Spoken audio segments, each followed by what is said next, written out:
पोलिसाच्या शांती मार्चने वेधले मारेगावकरांचे लक्ष। ईदे मिलाद व गणेशोत्सवाच्या अनुषंगाने मारेगाव शहरासह तालुक्यातील कायदा व सुव्यवस्था अबाधित राहावी यासाठी पोलिसांचा हा शांती मार्च काढण्यात आला होता।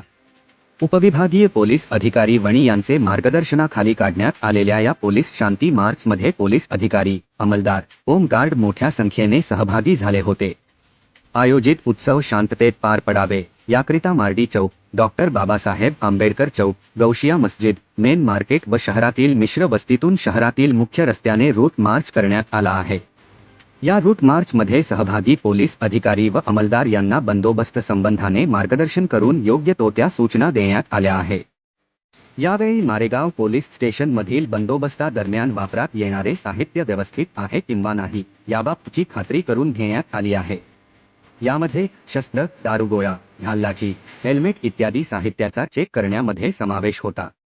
या शांती मार्चमध्ये 1 पोलीस निरीक्षक, 4 पोलीस उपनिरीक्षक, 21 पोलीस अंमलदार, 22 होमगार्ड तर 1 पोलीस निरीक्षकाचा समावेश होता। शांती मार्चने सर्व शहरवासियांचे लक्ष वेधले आहे।